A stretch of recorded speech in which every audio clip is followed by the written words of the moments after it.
We are in discussion with Choice International. Yes, the broking company has come out with their results recently.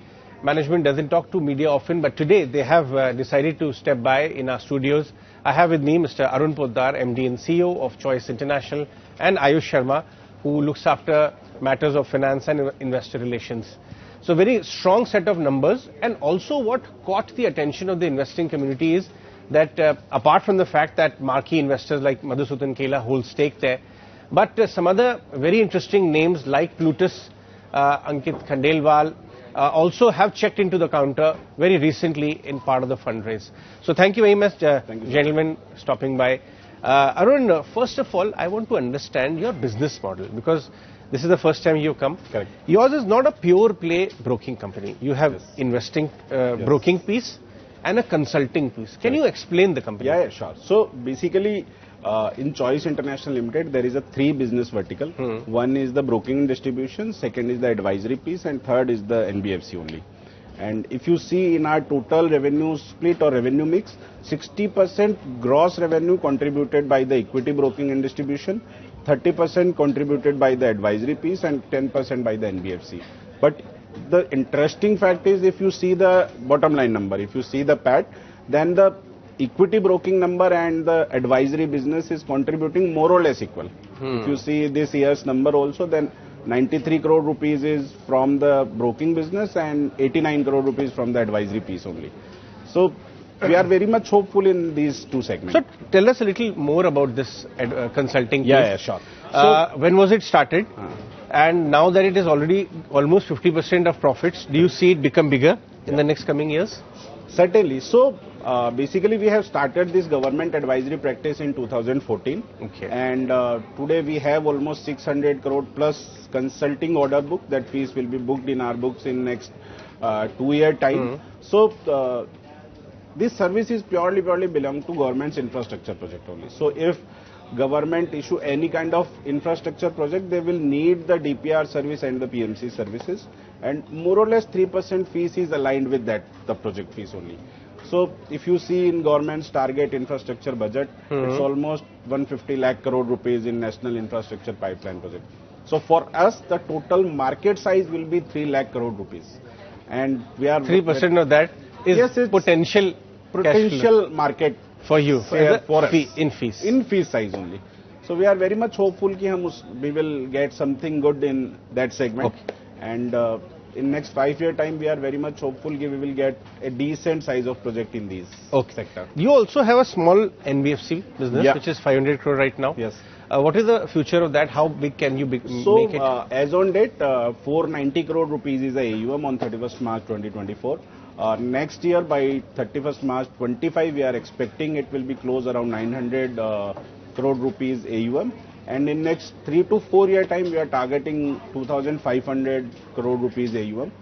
We are doing majority two product only. Okay. One is secured MSME and second is the solar only. Solar finance. Okay. Both are seeing high growth. Yes. Definitely the government's recently scheme PM Suryodaya Yojana. Yes. So we already in line with the government machinery and government scheme.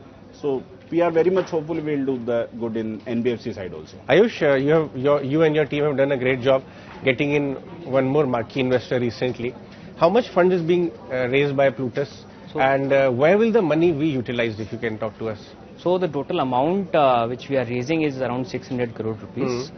Largely within the group, there are two major uses where we deploy capital. Okay. One is MTF book in the broking business, and second is NBFC, as cash is the raw material in the NBFC. Yes. So these are the two major uses where we are planning to deploy the funds. Apart from that, there is no. Right, because you are a numbers person, let me take, I'm talking more direction and vision from the management, from Arun, and more numbers with you. 40 to 50% average growth, top line, bottom line, and margins have shown.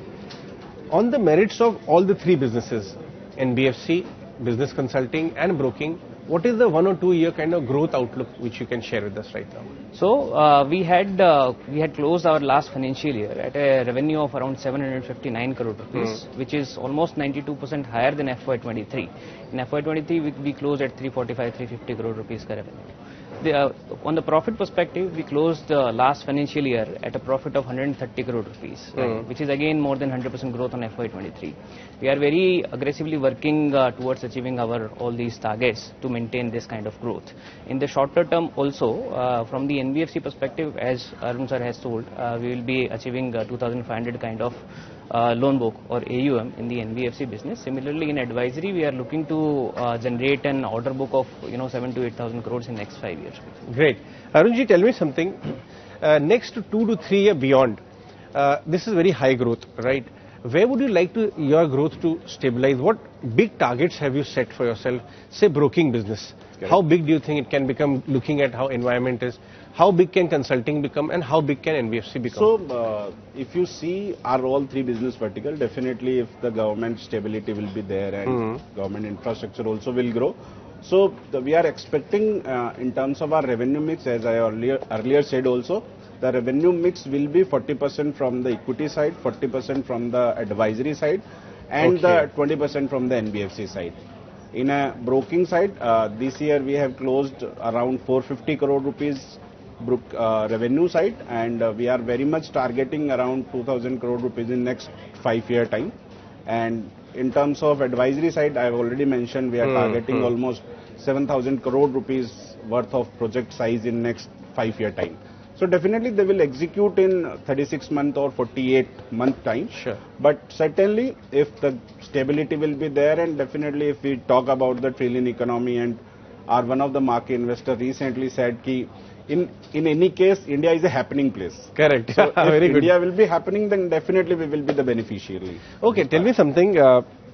What are the risks which you see in your business model, which you attend to, of course, and try to mitigate? But consulting is more assured. But what about NBFC? Are there risks there on NPAs and all? I just want to add one of the points. Sure. People said broking business is a cyclical business. Correct. Our advisory business is a kind of thing which will balance everything. Okay. So in any case, if in the future, if some kind of dip in the market, then government's expenditure in the capital product or the capital expenditure will increase. Okay. And this increase will help our revenue model or the because P&L. this is more like a cash flow, very sustained cash flow. Yes, and your definitely. NBFC is also that. Only small broking piece is cyclical, which is of course reducing. Correct. But if forward. you see in our total, if you see 100% book size, then 80% revenue or the bottom line is also not related to cyclical. Okay. So long-term growth definitely will be there. So I am assuming that you will remain a high growth company at least 2 to 3 years, because if 60 crore has become 130 crore profit this year, at this rate you should be closer to 200 crore next year. Correct. And on that also you see 40-50% growth possibility? Certainly.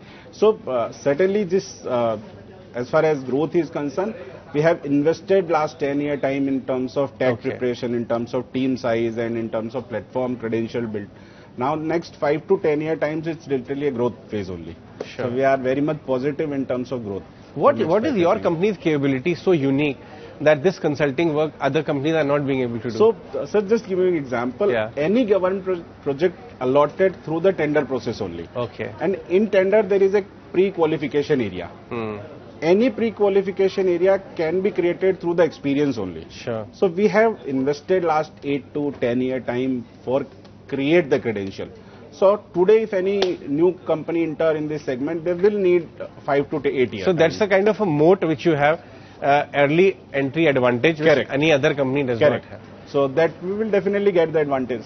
Great. That advantage will flow in your numbers and hence to the shareholders. Thank you. So thank you very much for stopping by. Great numbers, and we'll speak to you again next quarter. Sure, sir.